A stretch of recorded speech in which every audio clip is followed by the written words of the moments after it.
Okay, you guys ready? Yes, sir. Yes, we Okay, I'll call the order of the Sparks City Council meeting of July the 8th, 2019 with a roll call, please. Mayor Smith. Here. Council members Abbott. Here. Lawson. Anderson. Here. Bybee. Here. Dare. Here. City Attorney Adams. City Manager Croots. Here. We have a quorum, thank you. Okay, if you'll all please stand for our invocation. The speaker today is President Rajan Zed, University Society of Hinduism. Welcome. Om Bhurvuvah Swah Tat Saviturvarenyam Bhargo Devasya Dhimahi Dhiyo Yo Na Prachodayat.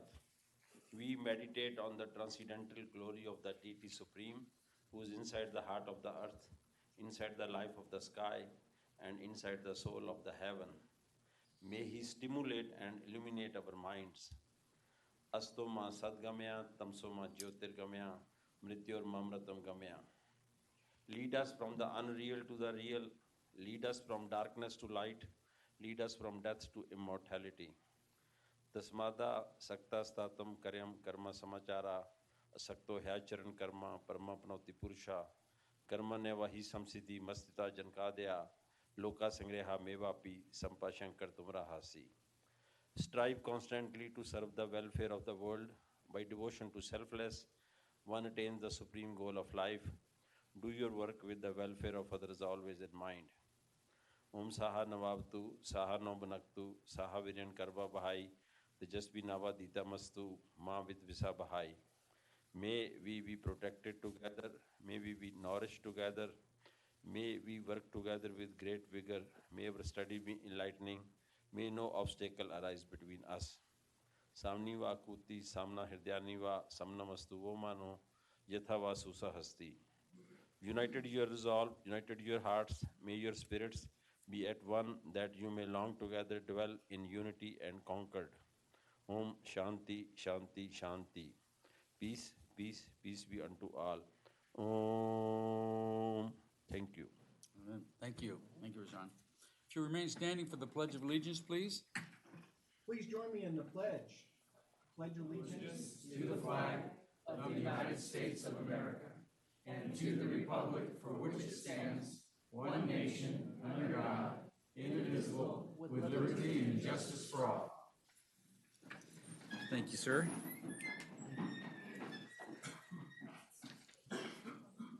Thanks, Rajan. Thanks for having me. Okay, I'm going to open up the public comment period. Anybody in the public wishing to speak during this time, would you fill out one of these cards for me, please? You have 3 minutes to speak. Our first speaker is Katie Nepper. Katie, come on down, Katie. Welcome. Just go grab a seat there and either one of those two microphones. There you go. Katie Nepper, 2106 Ponderosa Drive. Ponderosa Drive is a private dead-end street with one home per acre situated in the county but in the Sparks sphere of influence. All the residents know each other and help each other whenever there's a need. In 1994, the home at 1995 Ponderosa Drive became a group home for people with AIDS. The then residents of Ponderosa Drive protested the designation, however, it was determined that a group home in the county is the same as any other home. We welcome the 5 occupants taking them vegetables, plowing their driveway when it snowed, filling any potholes that surfaced, and various other neighborly things. In 2003, the house was sold. It continued to be a group home. However, they were very secretive, and it's obvious they did not want to be part of our neighborhood. Multiple overflowing trash bins littered the street on trash days and beyond. No one would answer the door when we'd knock. The lawn was poorly maintained. A kennel with a 12-dog capacity was erected, causing a noise issue. Cars parked 14 feet into the 50-foot dedicated street easement as their front fence already encroached 7 feet into the street.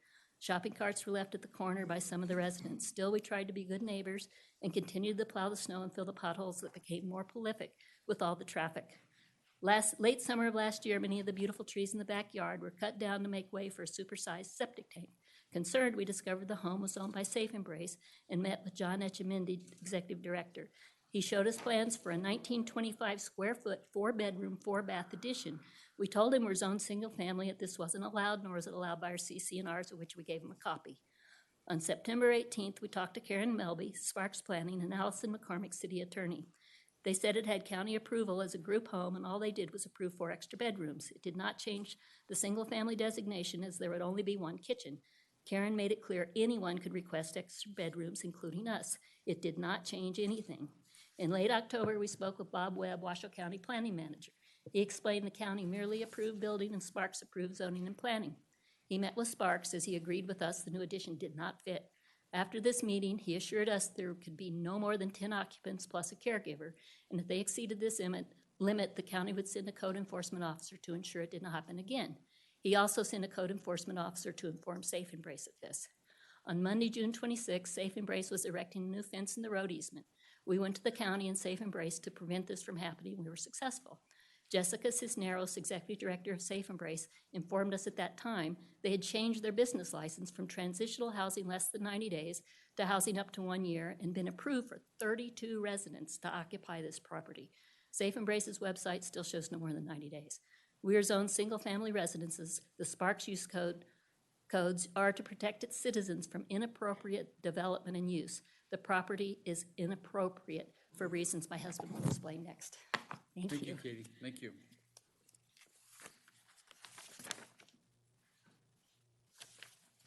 Okay, next speaker is Alfred Nepper. Come on down, Alfred. Welcome.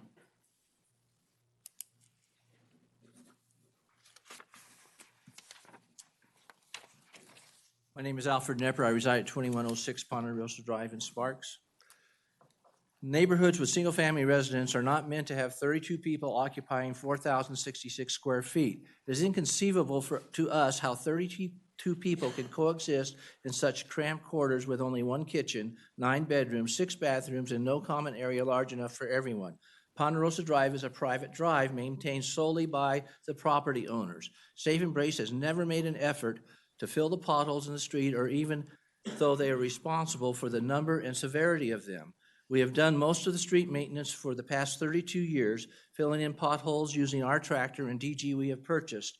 The road has gotten exponentially worse with the construction of Safe Embrace septic and building.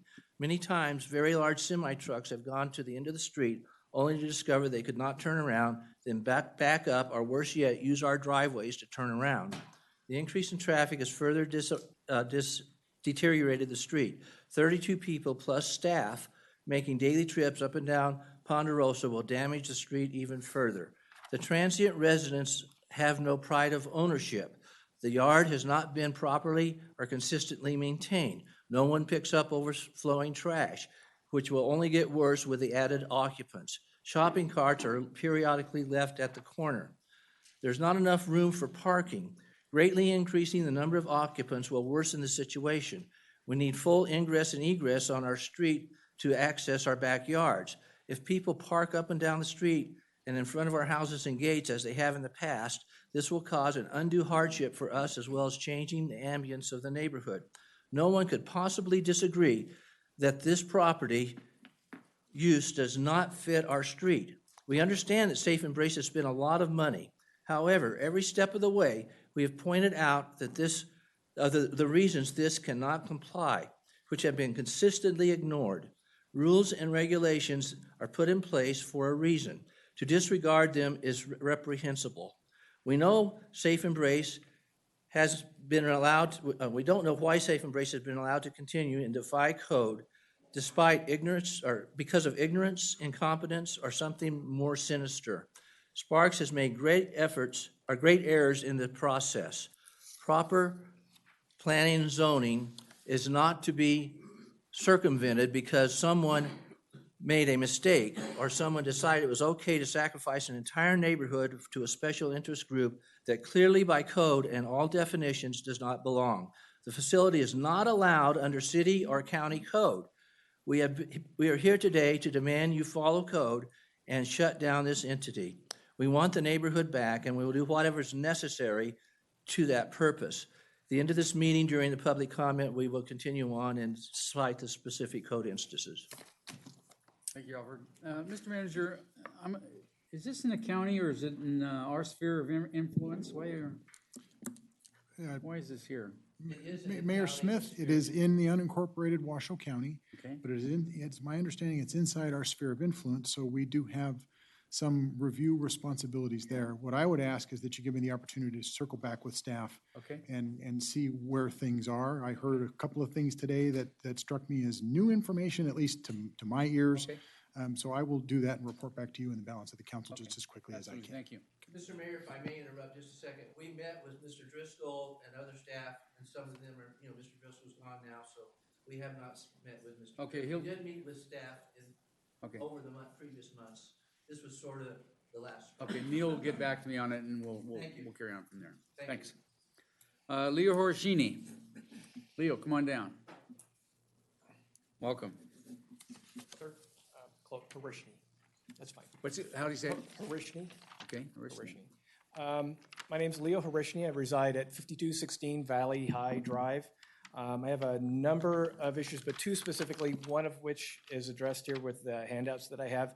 I'd like to know what the City of Sparks has planned or is in the works for their city's citizen request map, and the fact that it is not in alignment with at least one other jurisdiction.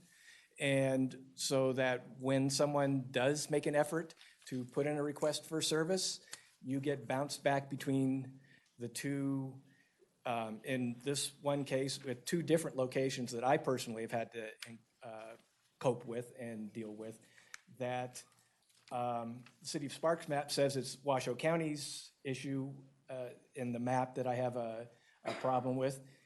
Washoe County pointed out in the handout that I showed you on their GIS mapping that actually, no, it is listed as a City of Sparks areas of influence, specifically Sullivan Lane north of Weedican and the area in between 3500 El Rancho and Weems Way in that area. There is a gray area. And so I'd like to know, I cannot believe that I'm the first person and the only person that has had issues or problems with these things. And I'd like to know what and why there is planned, and has this been addressed, and is there some plan in the works to update the City of Sparks citizen request map to coincide with the actual satellite mapping that at least I see being the standard in Washoe County? Perhaps I'm wrong. I would like you two entities to hash it out so that we in the citizenry can just access a citizen request, put in a request for service, and have it done and not get bounced back and forth between the two.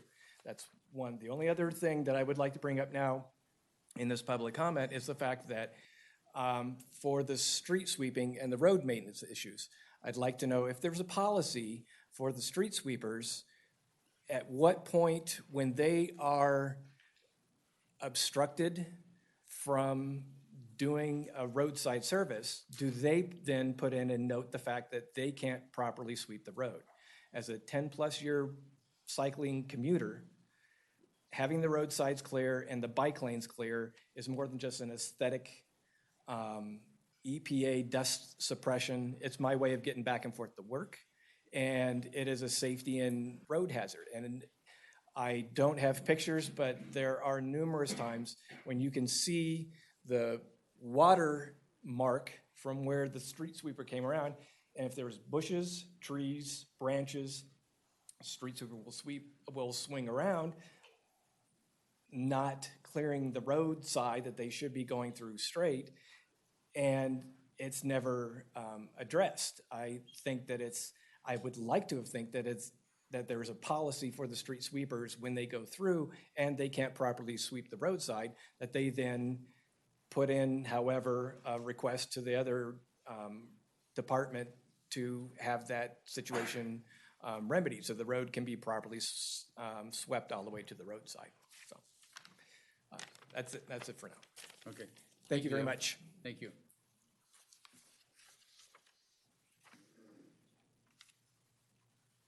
Okay, next up is David Parte and Josh Barnett. Welcome.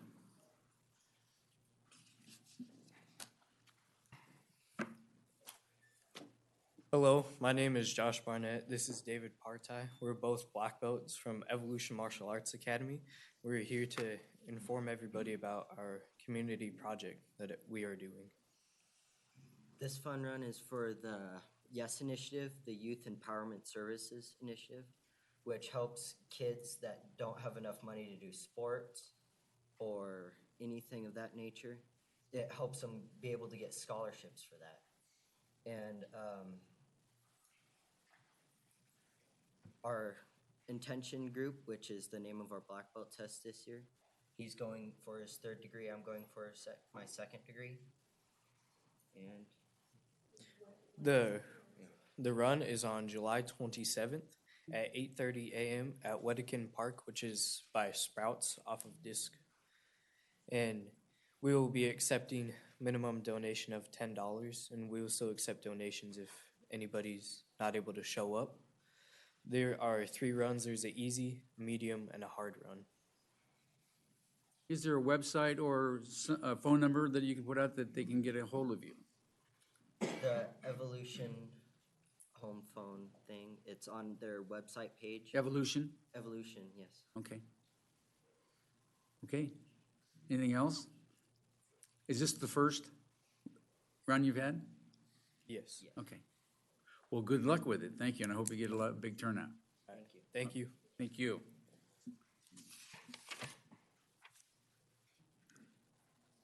Next speaker is Samantha Gonzalez. Come on down. Welcome, Samantha.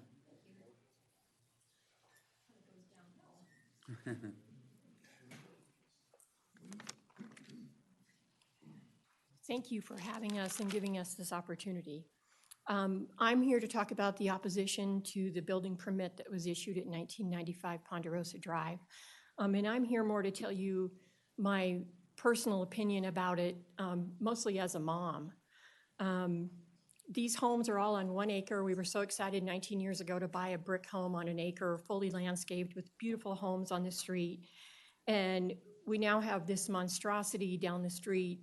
They basically built a motel on the side of it. It's 4 bedrooms, 4 bathrooms, but has individual doors. It looks like a long motel. And I'm pretty sure that none of you would like that living next to you. We've talked to the people at Safe Embrace about some of the concerns we have with the residents, such as we are the last house on the end and cars will drive down there and women from Safe Embrace will meet those cars.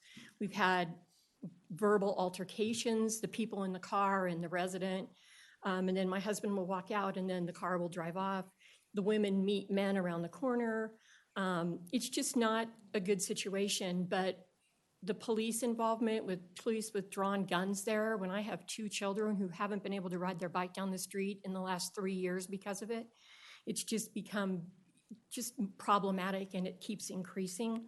They also have a building to the right of the house, which I think it used to be a garage that's been converted. They say no people live there, that it's just used for training facilities. But yet we see people drive up in cars with groceries and go in the back gate and never go in through the house. So there's basically 3 buildings on this 1 acre lot. And they want to put over 30 people there.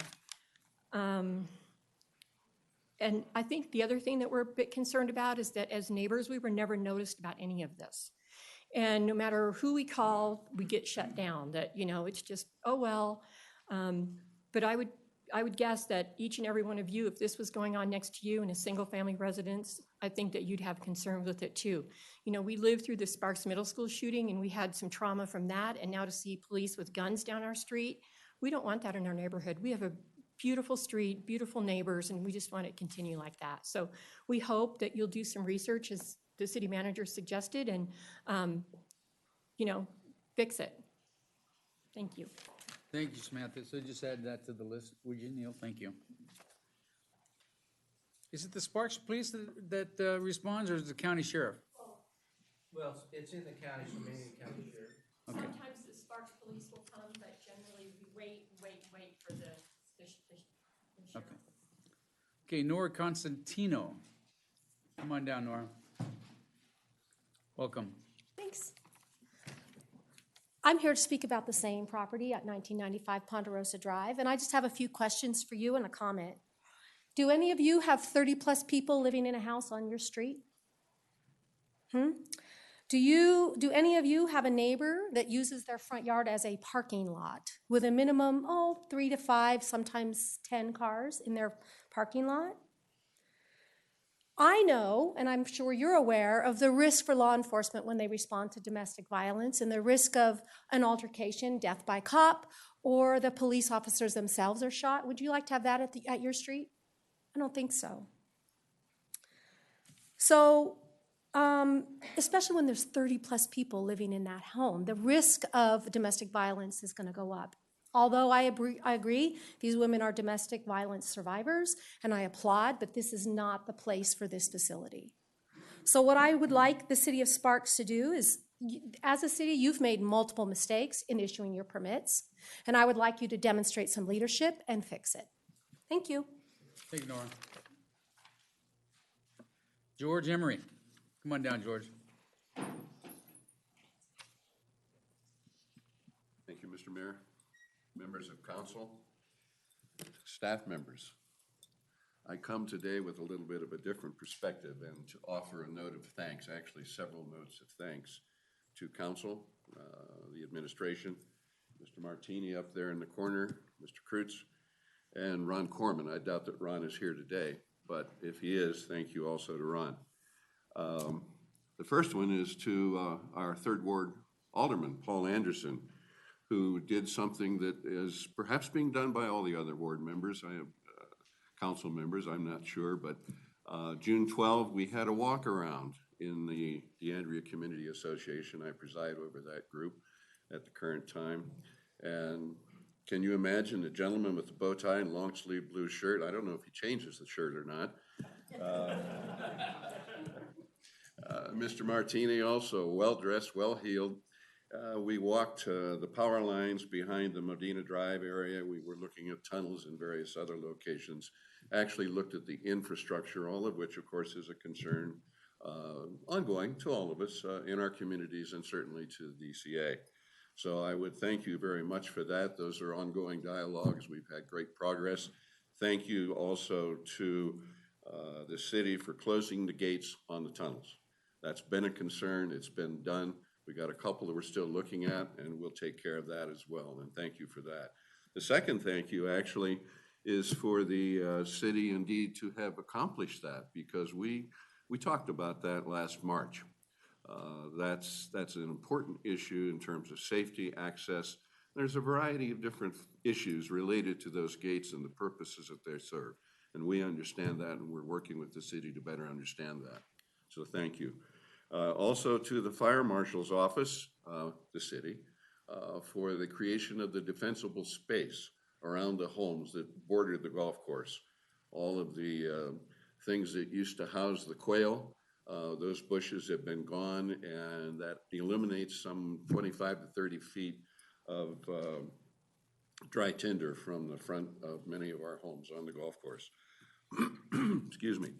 One of the delightful changes that I encountered on a drive-by this morning, literally this morning, was that, and it's a change and a delightful change in script, part of the fairways are being mowed. Pause.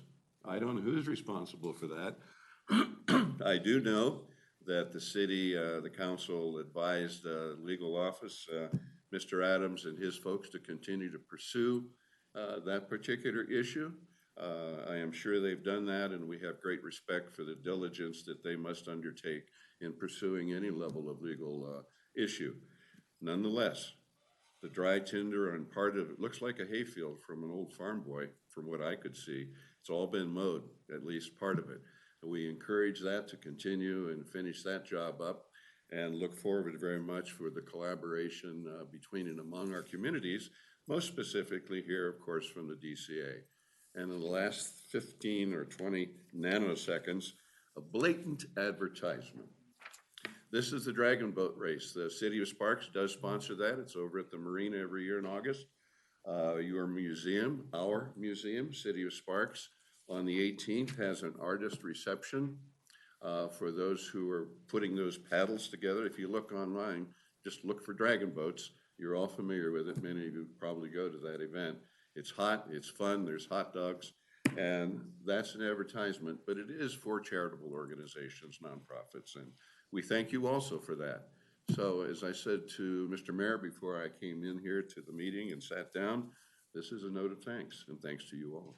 Thank you, George. Okay, Tammy Wittich. Welcome, Tammy. And I'm kind of here for the same thing that everybody else has talked about, so I'll try not to be too repetitive. Okay. We're here as neighbors of the Ponderosa Drive property.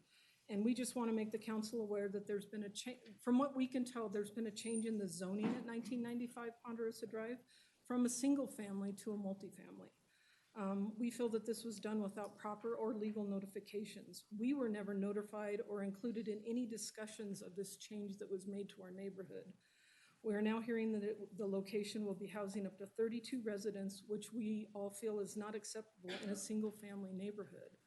My husband and I purchased our home in 2017 with the belief that it was a quiet, small neighborhood on a private street where we could just retire. It was very upsetting that, It was very upsetting that we are now only 2 houses away from a multifamily residence that plans to have over 30 residents on a private street that we, the neighborhood, maintain. We've never received any notice of any zoning changes in our neighborhood, and that there would be any kind of multifamily zoning, which we feel is unfair to both the current residents and any property owners. This is going to devalue our property, and we feel that this spot zoning was done improperly and goes against the premise of rezoning for the general health, safety, and welfare of the neighborhood, which it does none. Thank you for letting us get this matter reviewed, and hopefully we'll get it corrected. Thank you very much. Thank Thanks you. for coming down. Okay, anybody else in the audience wishing to speak at this time? Sir, come on down. I'll have you fill out a card after you're done speaking, okay? Thank you. Welcome. My name is Stephen Gregory, and I'm representing a family that lives on Ponderosa. As a quick forenote, this isn't my first rodeo.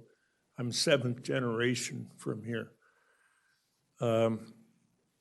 I keep hearing the word sphere of influence. That scares me. Coming from an elected body, it scares me. There's been no one step up to the plate and take responsibility for what's going on Ponderosa. All due diligence and respect goes to people like our new chief of police, Chief Kroll, who's done an incredible job of answering emergency calls when in fact it's supposed to be under the jurisdiction of the county, as well as the fire department. My heart goes out to those that are abused victims. However, let's talk reality for a second from somebody that's been here more years than most of the people have lived here. Our obligation is to the citizens that live and pay taxes on Ponderosa, irregardless of whether it's city or county, to understand that the city and or the county has allowed a dwelling, which was a single-family home, bumped up to a 10-person residence, and then bumped up to 32 residents without any forewarning to the people that pay their taxes on a private street, by the way, that's never been maintained by the county or the city, is unimaginable. However, I got to look over at our lovely attorney, Chet Adams, and let this sit on your minds, that if and when the city or the county finalizes this approval, you have opened up a can of worms that is called a precedent, and the precedent is going to stand. At that point, legally, any of the residents that live on Ponderosa could, with the action of an attorney if necessary, promote their 1-acre properties onto a 32 or plus dwelling. And there isn't a whole lot the city or the county will be able to do about it, including paying legal fees. What is going on has got to be reviewed and accepted now. The civil and personal liabilities that you, the city of Sparks, and the county is putting on the homeowners is unbelievable. That being a private street, if any of those women have children playing anywhere on that private street holds every property owner libelous for a million different reasons. And I'll guarantee you, the cost factor that will come back on the city will be something that you'll talk about in your budgets for years to come. I don't make any of these comments in a threatening position. I call you to the realities that are sitting forth before you today, and I grin when I hear everybody say, well, we've got to further review it. I've never seen so much obligation passed back and forth between the city and the county in my 7th generation of living here. Could you wrap it up, sir? Yes, thank you. Thank you. Okay, anybody else in the audience wishing to speak at this time? Come on down, sir. And don't forget to fill out that card for me. Okay. Where's the card at? We'll get you one. Okay, terrific, thank you. Just give us your Supposed name. to sit down, I'm used to standing up. Why don't you sit down? And Okay, I don't know if why- my we don't brain want, works when I'm as long as you sitting don't fall down. asleep on us, we'll be okay. My name's Steve Stokes. Been in this town since 1976. Came here to start teaching at Reed High School.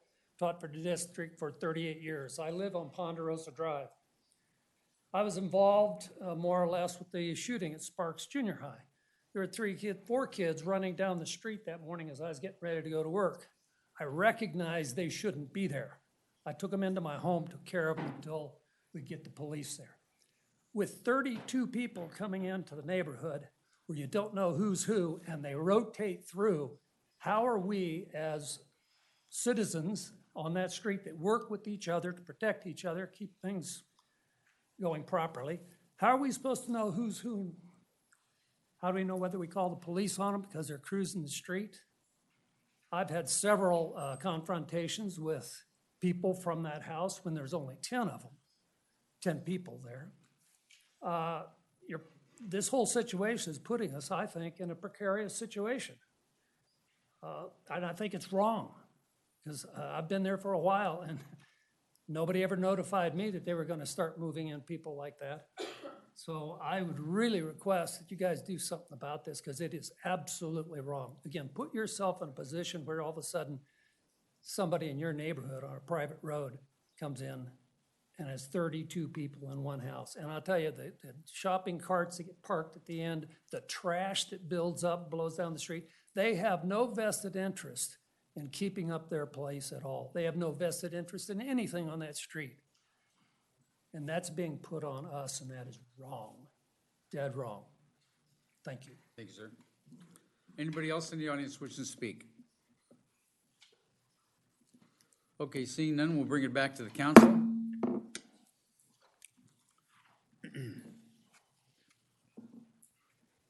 Okay, 5.1, approval of the agenda. Anybody want to change anything around, pull anything? Okay, looking for a motion. Mr. Dare. I move to approve.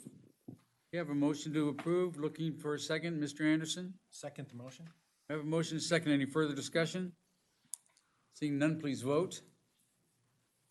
Passes unanimously. Okay, 6.1, the minutes. Consideration of possible approval of the minutes of the Sparks City Council meeting for June 24th, 2019. Ms. Bybee? I move to approve the minutes for the June 24th, 2019 meeting as presented. Okay, we have a motion. Looking for a second. Mr. Lawson? Second. We have a motion and a second. Is there any further discussion? Seeing none, please vote. Here you go, passes unanimously. Okay, we'll move on to announcements, presentations, recognition items, and items of special interest. 7.1, James Renfro, are you in the audience? Come on down, James. Welcome. We have a City of Sparks commendation I'd like to read. Have a seat, and when we're done, you can say a few words if you'd like. Whereas James Renfro is a proud Sparks High School railroader who brought home the Nevada State Championship in track and field this year. He won 4 regional championships and 12 first-place medals. And whereas James has overcome many challenges in his life, His recovery from an almost fatal white blood cell disorder when he was young was called miraculous by his doctors. He has also completed his senior year of high school, living thousands of miles away from his family. Despite his challenges, James has done some amazing things with his life so far. And whereas James graduated this year from Sparks High and has earned a football scholarship to the University of Southern Oregon, he is looking forward to pursuing his academic and athletic dreams there this fall. Now, therefore, I, Ronald E. Smith, Mayor of the City of Sparks, do hereby join with the City Council in commending James Renfro for both his football scholarship and being a 2019 state track and field championship. Very good.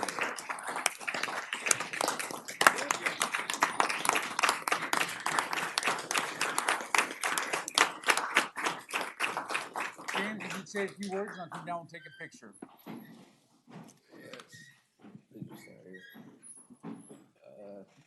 I'd just like to say thank you for this. This means a lot to me, considering, it's been a long journey this high school year, overcoming so many obstacles. It was tough, but, being able to do it and having the city notice it means so much to me. I'd like to thank Coach Rose for being a great coach to me, helping me out. Without him, a lot of this wouldn't be possible, so, I really thank him a lot for that. Once again, I'd like to thank you guys. I'd like to thank my mom. She wasn't able to make it today, but without her, none of this would be possible, so I want to thank her. I want to thank Mr. Murdoch for guiding me this year, helping me become a better person, keeping me on track. And I'd like to thank Mr. Avon over here for the nice pictures taken. His support was unbelievable. Just meeting him this year and for him supporting us all the way through, especially me, giving me the nice shots to take, to post them on Instagram or whatever. It really means a lot to me, so I'd like to thank you for that. And once again, I'd like to thank the city. Thank you very much for this. James, thanks for being an inspiration to people at your school and younger people than yourself. And I want to watch you in Southern Oregon this year, kicking some butt. Thank you. Okay, let's get a picture.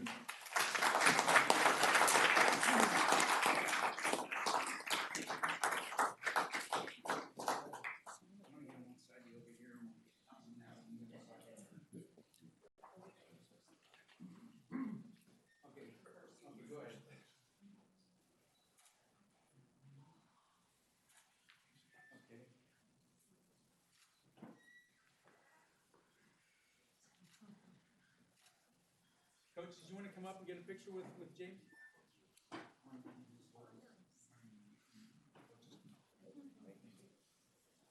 position, Coach? James, what position? Quarterback. Quarterback.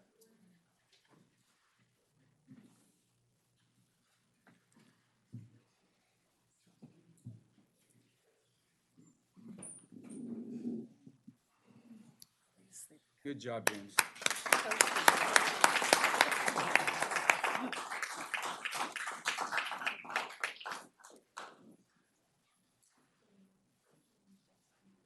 Okay, accommodation for Justice Rice Misa? Misa, come on down. Welcome. Hello, and I have a commendation I'm going to read for you. Whereas Justice Rice Misa is a proud Sparks High School railroader who brought home 2 state championships in track and field this year.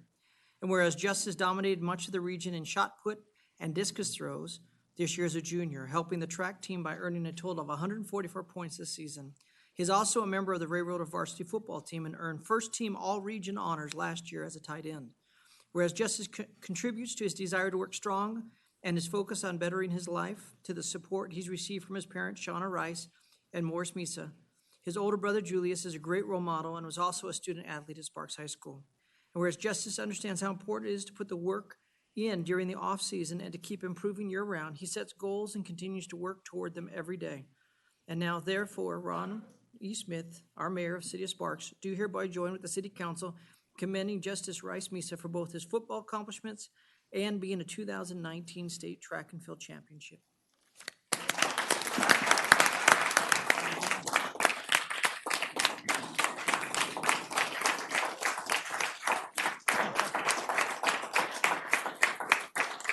Would you like to share anything? I just want to start off by saying thank you. I appreciate all of the support, and I'm honored to represent City of Sparks the way I have. And yeah, thanks to everybody who's been there for me along the way. And you're going to be a senior next year? I am. Yay, good for you. That's awesome. I just say to you is make sure that, you know, when you get older, like some of the people in this room, remember, invest in our youth or what it's about. So it's awesome. Want to get a picture? Sure.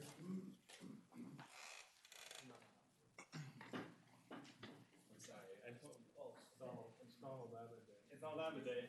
I should get a combination. I'm sure you'll have one next time. Yeah. We'll nominate him for something next time.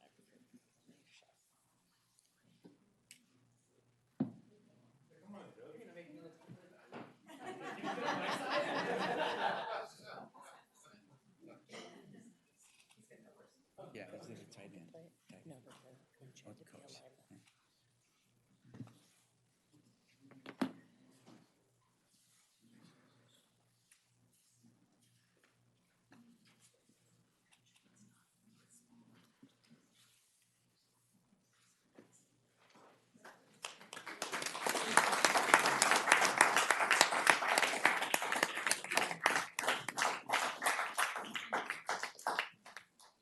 You know, I think it's great that the City of Sparks can honor our local athletes and wish them luck in the future. And these two guys look like they're going to have a good future in front of them. Thank you. Okay, we have another commendation from right up Don's alley, Sinbad's Hot Dogs.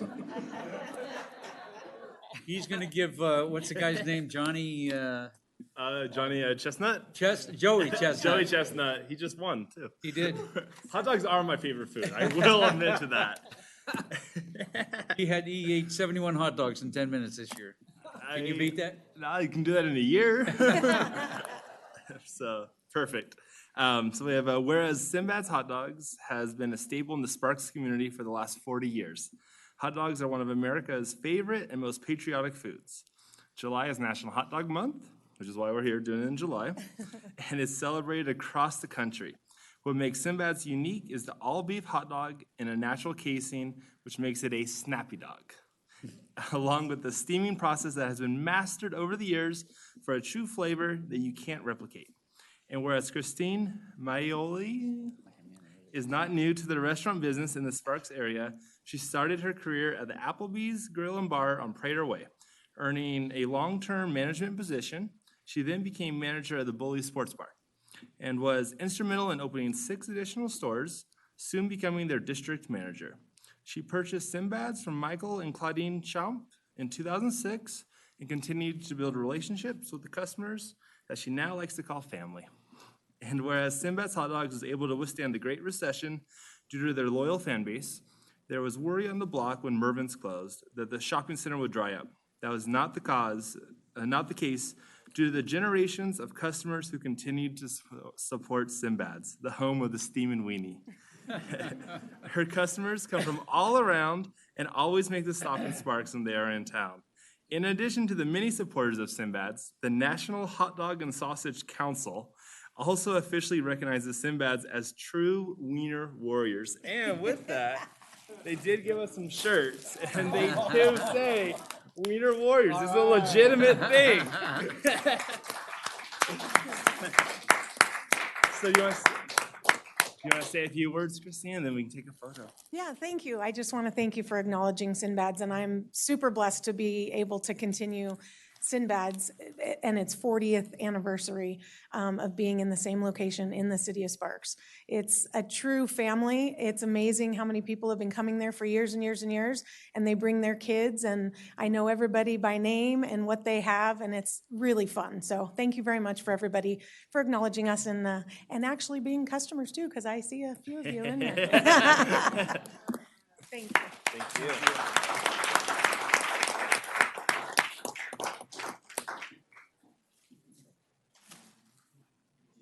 The shirt, Donald. Yeah, Don. Don, you should put on the shirt for the picture. He ain't gonna fit in. Crispy, you can join me. He's not gonna fit in.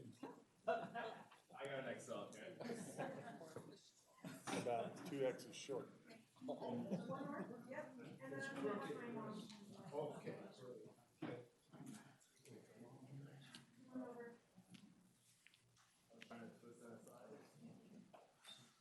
You guys have great chili dogs too. Thank you.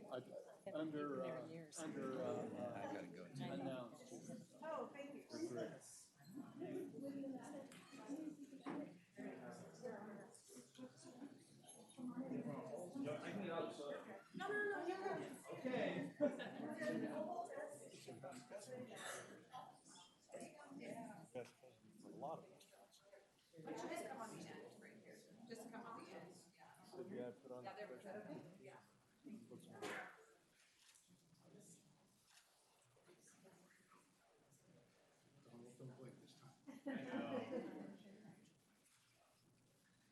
Wiener Warrior.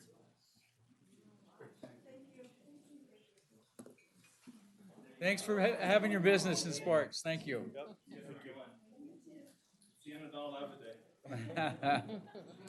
Now we can get to business. Now we can get to business, yeah. And Donald, you didn't bring us hot dogs. I'm really just. He's got them in his back pocket. I saw him. Get our number 4. Okay, 7.4, presentation, Sparks City Hall celebrates 50 years, Julie Duell and Julie Torres. Welcome. Hello. Hi, good afternoon, Mayor and Council. I'm Julie Duell, your Community Relations Manager, and this is Julie Torres, your Assistant City Clerk. And we have a presentation about the 50th anniversary of Sparks City Hall.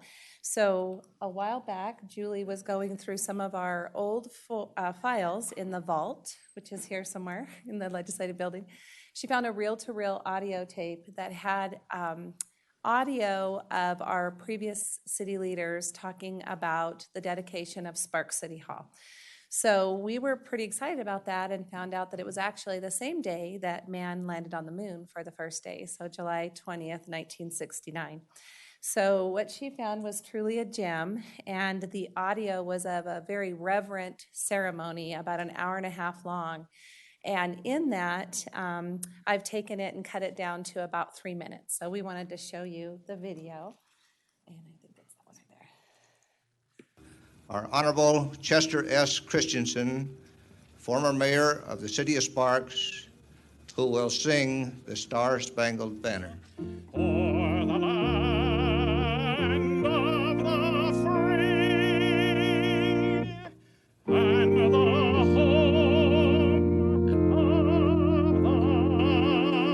the brave. Good morning. It's my pleasure to welcome you here today, and I want to thank all of you for coming. I know that today is a momentous occasion all over the country with the astronauts in the moon. So I know it's wonderful of you all to steer away from the TV sets long enough to come to our dedication, which we feel is a tremendous day for us. I would like to now call on the mayor of the city of Sparks, Charles R. Stone, to make his remarks. Thank you, Stanley. I would like to ask everyone to stand and give 1 minute of silent prayer to our astronauts in outer space who have embarked upon one of the most historic journeys in the history of mankind. Let us pray for their safety and the welfare of their families. I am sure that this occasion will seem anticlimactic to what is happening in outer space, but to us, it is one of the most historic events in our lifetime. The people of the city of Sparks should be proud and are to be commended for this accomplishment. Without their progressive attitude, we might still be categorized as a bedroom city. But as everyone knows, Sparks has already become one of the leading light manufacturing and industrial areas in the United States. We can also boast of having one of the largest distribution centers west of the Mississippi. Let us hope that this is symbolic of the things to come within our city as I know it will be. As your mayor, I am proud to serve you and more than proud to be a part of this momentous occasion. Hereby dedicate this City Hall on this 20th day of July, AD 1969. Charles R. Stone, Mayor, City Council, Arthur S. Fryer, Peter G. Lembers, Stanley J. Draculich, James D. Vernon, and Douglas M. Byington. A deposit is placed within the cornerstone as a symbol of those principles and ideals, so that in the generations to come, our successors, upon opening the cornerstone, may become aware of those principles and ideals which govern our actions today. And I certainly hope and pray that these buildings and the occupants therein will always stand for good, true American government. Thank you all.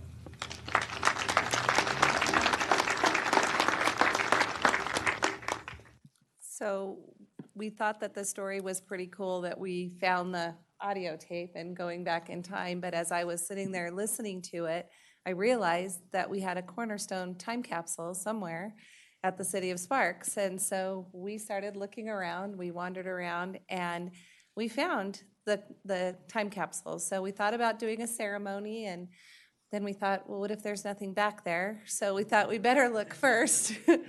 So our wonderful, yeah, so our wonderful Public Works Department came in and opened it up, and you saw in the video where they opened it up. So the this is where you can see, this is right out front, what used to be the front of City Hall, which is on Prater Way, facing Prater Way, if you go to the other ones.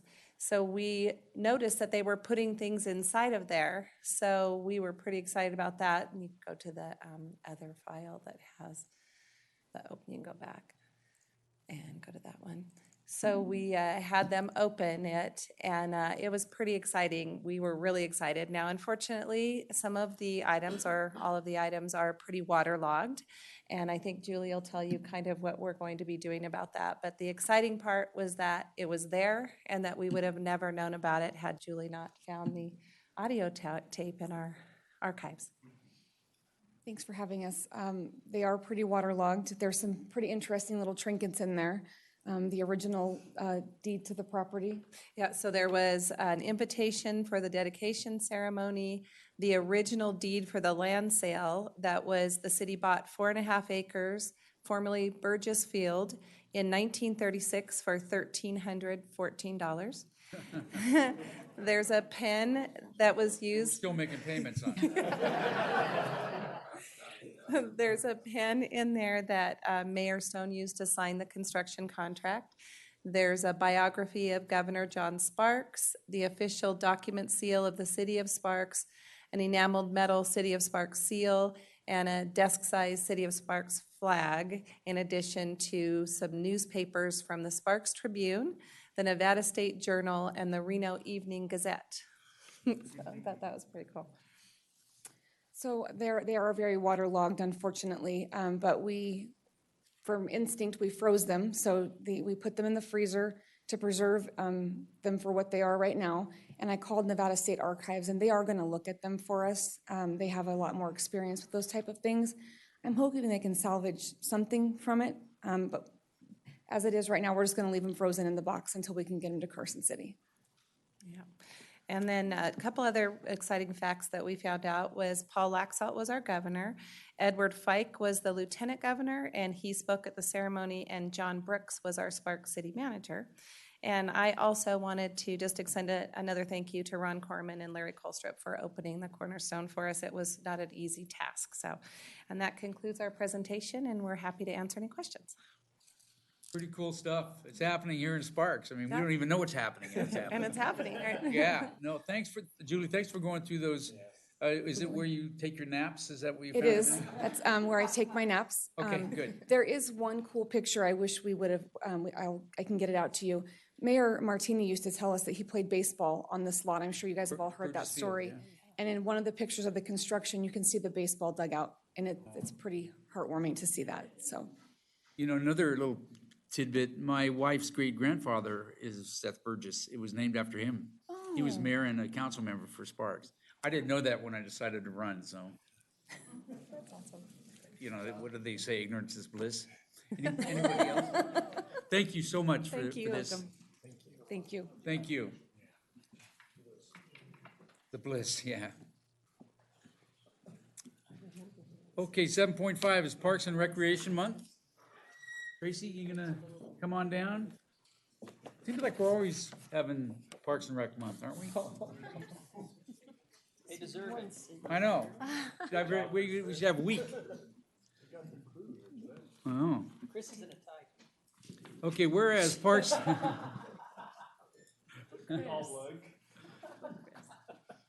Okay, we gotta settle down here, don't we, Tracy? No, you're fine. Okay. Chris is getting, he nailed Chris the minute he walked in the door. Yeah. Okay, whereas parks and recreation programs are an integral part of communities throughout this country, including Sparks, Nevada, and whereas our Parks and Recreation Department is vitally important to establishing and maintaining the quality of life in our communities, ensuring the health of all citizens, and contributing to the economic and environmental well-being of a community and region, and whereas parks and recreation programs build healthy, active communities that aid in the prevention of chronic disease, provide therapeutic recreation services for those who are mentally or physically disabled, and improve the mental and emotional health of all citizens. And whereas parks and recreation programs increase a community's economic prosperity through increased property values, expansion of the local tax base, increased tourism, the attraction and retention of businesses, and crime reduction. And whereas parks and natural recreation areas improve water quality, protect groundwater, prevent flooding, improve the quality of the air we breathe, provide vegetative buffers to development, and produce habitat for wildlife. And whereas this July is Game On, after Parks and Recreation Month is celebrating the fun and games that local parks and recreation offers to residents of all ages and abilities, and whereas we recognize the vital contributions of our employees and volunteers in parks and recreation who keep public parks clean and safe for visitors, provide events and programming, advocate for more open space and better trails, and ensure that parks and recreation facilities are safe and accessible places for all citizens to enjoy. Now, therefore, I, Ronald E. Smith, the Mayor of the City of Sparks, Nevada, do hereby proclaim July 20th, 2019 as Parks and Recreation Month. Thank you.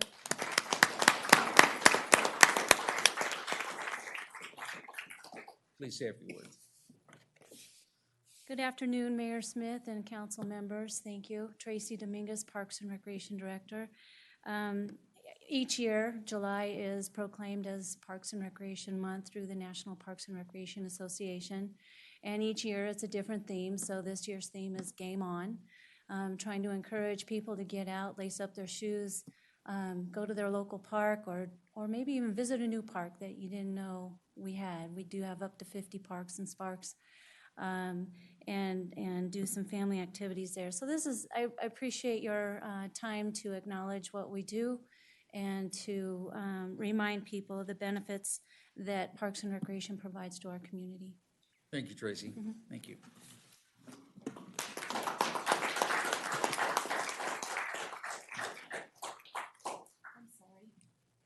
I left out the most important thing. My staff. Oh my gosh, they all showed up today. They came. There. If Parks and Recreation staff could please stand. I always refer to us as small but mighty.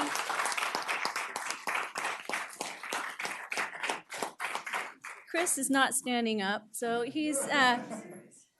But we've got Tony Pele, who runs all of our adult sports, our community center, as well as the sports complexes. And Shauna Nelson is with us today, who does all of the Youth Watch programming, which includes 13 before and after school sites year-round, pretty much. Tanya Ramachetti is here, and she helps Shauna with all of that, as well as the Leisure Without Limits programs. And we have Sean Olson here, who's our newest member, in charge of our pools and aquatics, including the beach at the marina. Andre Stiegel, who is instrumental in marketing everything we do. And you've enjoyed her beautiful pieces, the activity guide and other marketing pieces. And I can't see it. Francine Burge is here for special events, and we're in the throes of event season right now. We also have Jackie Martinez has joined us today. She's our office assistant, taking on the numerous phone calls and complaints at our front counter. So I want to thank everybody here, as well as numerous partners in Parks and Recreation, as well as and volunteers, our Adopt a Park program. We couldn't do any of what we do without them, and especially our park maintenance crew as well. They maintain our parks and our facilities so that we can provide quality programming. Let's get the whole group down here for Sean.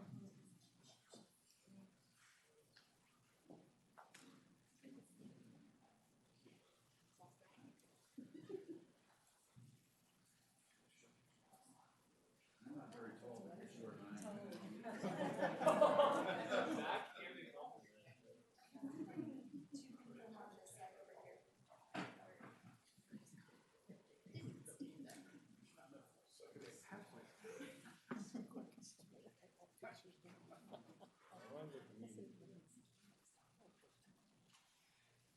Thank you.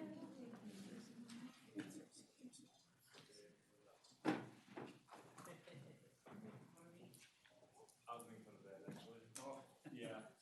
I didn't hear your comment completely. Okay. Thank you, Tracy. Okay, move on to 7.6, boards and commissions, vacancy announcements. You got 7.6 and 7.7.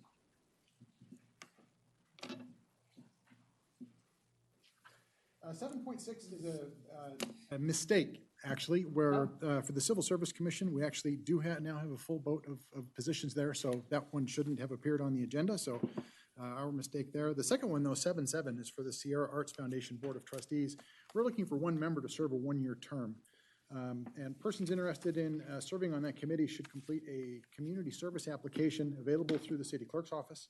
Otherwise, you can go to the city's website, www.cityofsparks.us, click on Government on the webpage, then under Boards and Commissions, click Volunteering for a Sparks Board or Commission, then fill out the online application and submit. Applications for that Sierra Arts Foundation Board of Trustees are due by the end of the day on July 11th of this year. Okay, move on to consent items. Anybody want to pull a consent item? Looking for a motion, Mr. Lawson. Move to approve consent items 8.1 through 8.5. Okay, we have a motion. Looking for a second, Mr. Abbott. Second. We have a motion and a second. Any further discussion? Seeing none, please vote. Passes unanimously. Okay, moving on to general business. 9.1, consideration, discussion, and possible approval of an interlocal agreement, AC 5591, with the Nevada Department of Transportation for a master signal agreement. Amber. Mayor, members of council, Amber Sosa, Transportation Manager. Historically, the city of Sparks maintains NDOT's traffic signal systems throughout the city through individual agreements per intersection. These agreements often vary in process. They vary in the amount of reimbursement and et cetera. Some of these agreements do not even exist, or at least we cannot locate them. This master signal agreement before you will place all of the signals that the city maintains for NDOT under one common agreement. This represents approximately 43 of our traffic signal systems throughout the city. This agreement will provide consistency in the process and workload for both the City of Sparks and NDOT. The agreement represents the partnership between the city and NDOT to maintain these signals. It'll provide consistency between locations, streamline the partnerships with the city's maintenance and repair activities, as well as help NDOT develop their budgets for replacement of some of these signal components. Staff is recommending approval, and I'm happy to answer any questions you may have. Okay, any questions or comments? Mr. Dare. Do you anticipate this possibly helping budgeting at all? Like, I mean, it would seem like them being a little bit up on what's happening, a little more clear would help a little bit of our budgeting, and we'll know what we're spending and maybe even spend less. Is that anticipation? The way that the agreement works is it's a partnership between the city and between NDOT. So the city maintains and provides the labor, while once we reach a $1,500 minimum, the state will pay for the equipment to replace. Understanding signal systems, that $1,500 limit is reached very, very quickly. So yeah, I do think that it will help maintenance with their budgets as far as budgeting time. The actual dollar amounts may be kind of similar to what we're doing now. Where it's really going to help us is not having to dig through individual agreements to, okay, this intersection's under this, oh, this one's different. It should help the consistency and streamline there. Thank you. Okay, any other questions or comments? Seeing none, looking for a motion, Ms. Bybee. I move to approve the interlocal agreement AC 5591 with the Nevada Department of Transportation for a master signal agreement. Okay, I have a motion, looking for a second, Mr. Anderson. Second the motion. I have a motion and a second. Is there any further discussion? Seeing none, please vote. Passes unanimously. Thank you, Amber. Okay, moving on, 9.2, consideration of and possible action on a request for second amendment to a previously approved tentative map, removing a clubhouse and increasing the total number of lots from 310 to 316 and other matters properly relating thereto. And it's on the site approximately 65.7 acres. Danny, go ahead. You got it right. Oh, I practiced. I heard it. I did. Thank you. Mayor Smith, members of the City Council. Let me get my item up here. There we go. Okay. The Planning Commission has recommended approval to the City Council of a second amendment to a previously approved tentative map for Kylie Ranch North, Village 9, generally located here on the vicinity map, south of Wingfield Hills Road, formerly known as the Lazy 5 Parkway, east of Kylie Parkway, and north of Windmill Farms Parkway. This is outlined in Cardinal. The proposed amendment removes the clubhouse, which was to be used for private gatherings. And while the project streets would remain private, the proposed private gates are to be removed. There's no other changes proposed to the previously approved tentative map. And let me get that next one. Excuse me. There. Here on your screen is the tentative map, and the area outlined here in Cardinal, known as Unit B3, contains the 6 proposed lots that would be taking the place of the clubhouse. Some of the previously approved conditions are revised and are deleted to reflect the changes in the project, specifically conditions number 3, 16, 22, and the deletion of 29. As I transition here into the findings, given the relatively minor changes to the tentative map, the 12 required findings will be given in a highly summarized form. The proposed addition of 6 residential lots in place of the clubhouse present no change of the already established conformity to the comprehensive plan and the zoning ordinances of the previously approved tentative map, PCN 18-0034.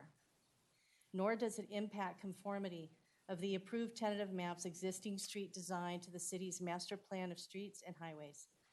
For this application, staff did not receive any responses from outside agencies that provide basic services and administrate environmental and health laws.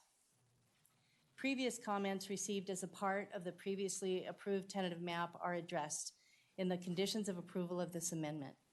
The summary making findings T1, T2, T3, and T9, and related conditions 1, 4, 6, 12, and 14 through 18.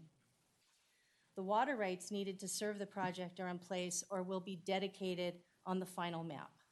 The applicant will be required to provide evidence of adequate sewer capacity of the project and to submit the stormwater and drainage plan prior to final recordation. As per the Kylie Ranch North Village 9 final development handbook, the Landscape Maintenance Association will be formed that will maintain Village 9 perimeter and common area landscaping, and all architecture must conform to the design guidelines, making findings T4, T5, and T10 and related conditions 10, 11, 14, and 22. The approval of this amendment will have no effect on the previously considered impacts on schools, emergency services, wildland interface, recreation or parks, and any of the physical characteristics of the land. The streets servicing the project are not affected by the addition of the 6 residential lots in place of the clubhouse, making findings T6, T7, T8, and T11. And finally, public notice for tentative maps is accomplished through the posting of the agenda for a public meeting, and that was done on July 2nd, 2019. The Planning Commission and the City Council meetings function as the public meetings for this item, making finding T12. The Planning Commission is recommending approval with 22 conditions. The City Council has 3 alternatives here. It may approve the amendment to the previously approved tentative map. It may deny the request to amend the previously approved tentative map, and the 6 additional residential lots would not be created. Or the City Council could remand the request to Planning Commission with direction. This concludes my report. I'm available to answer any questions, as is the applicant. Okay, questions or comments? Mr. Dare. I'm ready to make a motion. Okay. I move, based on the information and findings set forth in the staff report associated with PCN 19-0017, to amend a previously approved tentative map to remove a clubhouse and increase the total number of lots from 310 to 316, and other matters properly relating thereto, on a site approximately 65.7 acres in size, generally located east of Kiley Parkway, south of Wingfield Hills Road, and north of Windmill Farms Road, Sparks, Nevada, in the NUD, New Urban District, Kiley Ranch, North Zoning District. Okay, we have a motion. Looking for a second, Mr. Abbott. Second. Okay, we have a motion and a second. Is there any further discussion? Seeing none, please vote. Passes unanimously. Thank you, Danny.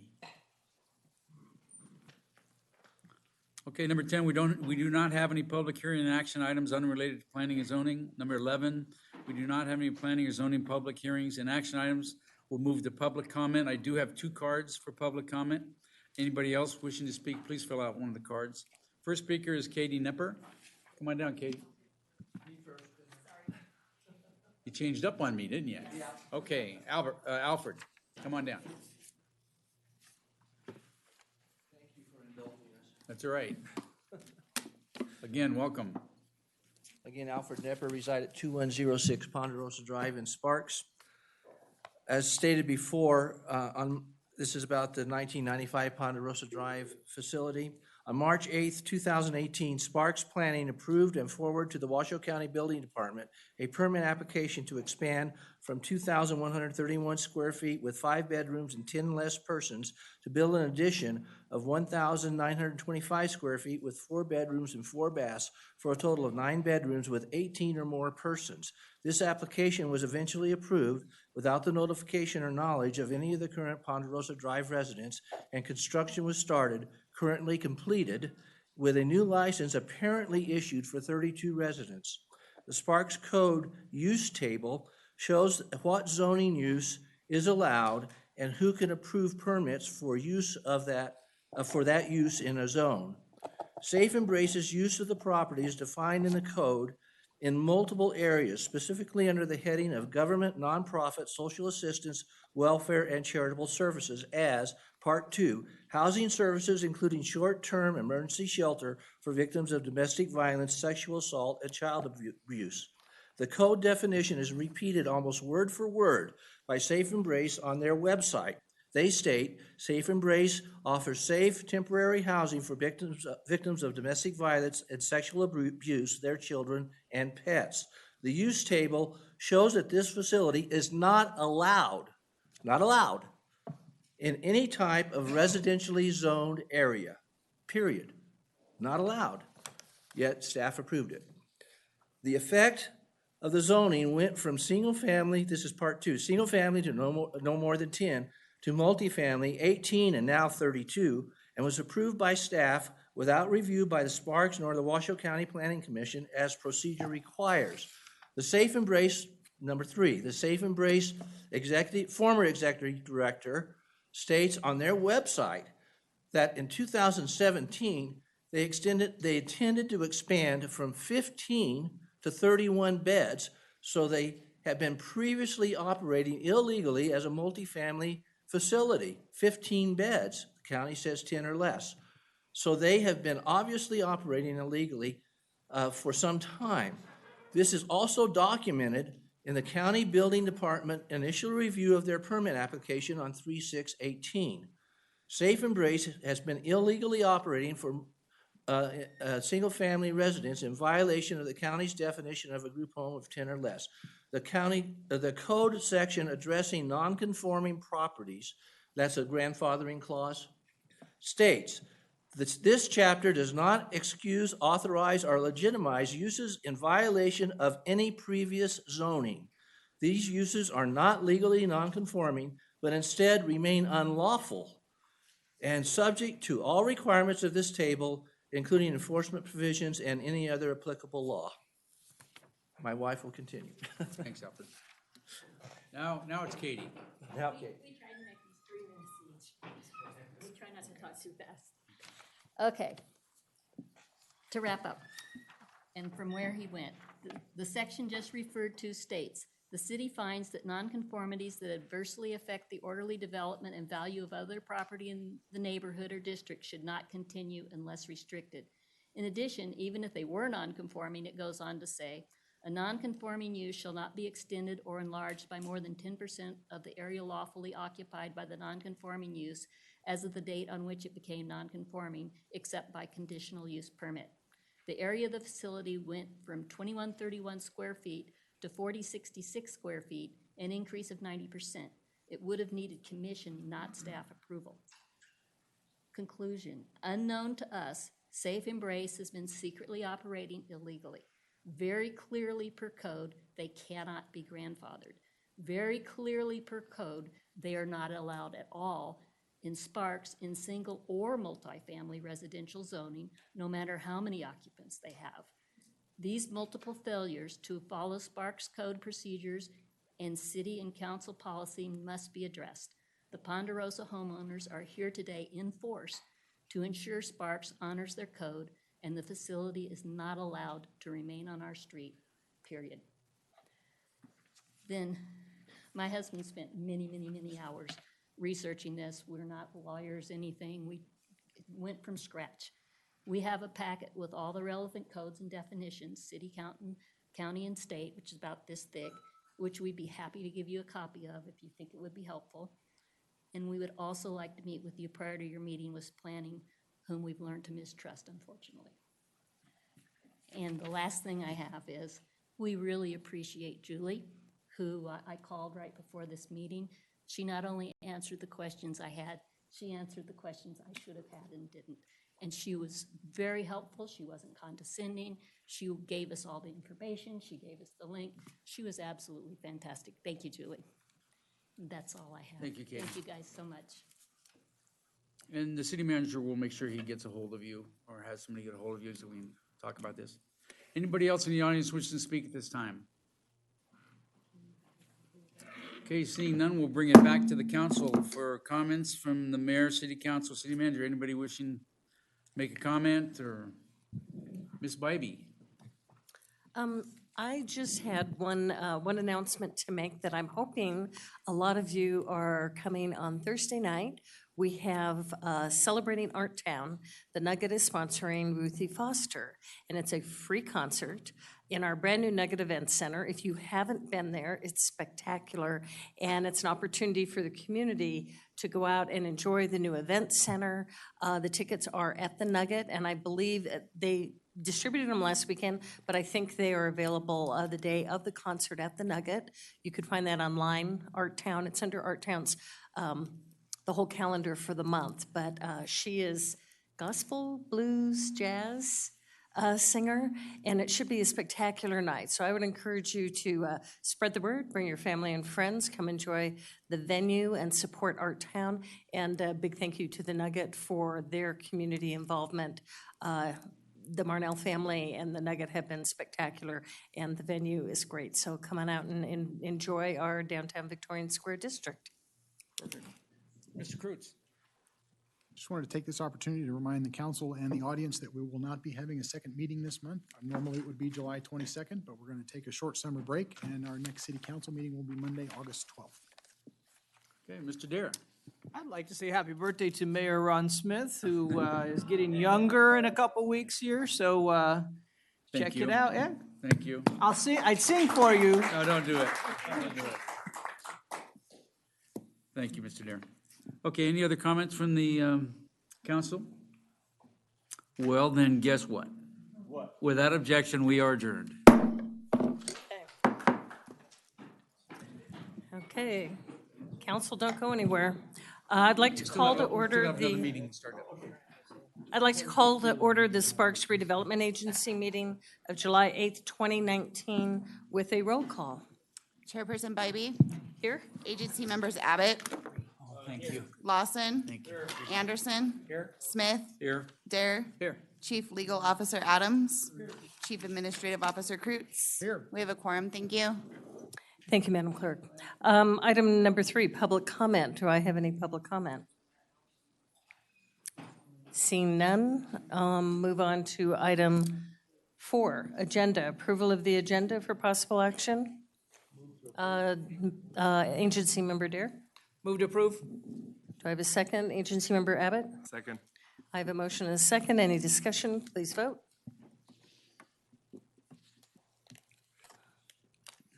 Motion carries unanimously. On item number 5, 5.1, minutes. Consideration, discussion, and possible approval of the minutes of the Sparks Redevelopment Agency meeting of June 24th, 2019. Do I have corrections, additions, or motion to approve? Agency Member Abbott. Move to approve. Move to approve. Do I have a second? Agency Member Anderson. Second motion. I have a motion and a second. Any discussion? Please vote. Carries unanimously. Item number 6, 6.1, consideration and possible acceptance of the report of the claims and bills approved for payment and appropriation transfers for the period of June 6, 2019 through June 19th, 2019. I have a motion to approve. Move to approve. Agency Member Adair. Move to approve. And I have a second. Agency Member Smith. Second. I have a motion and a second. Any more discussion? Please vote. Maybe? Maybe. All those in favor, please say aye. Aye. Any opposed? Okay, motion carries. Item number 7, 7.1, comments from the public. Do I have any comments from the public? Seeing none, I'll close that. Item 7.2, comments from the agency and Chief Administration Officer. Any comments? Seeing none, we're adjourned.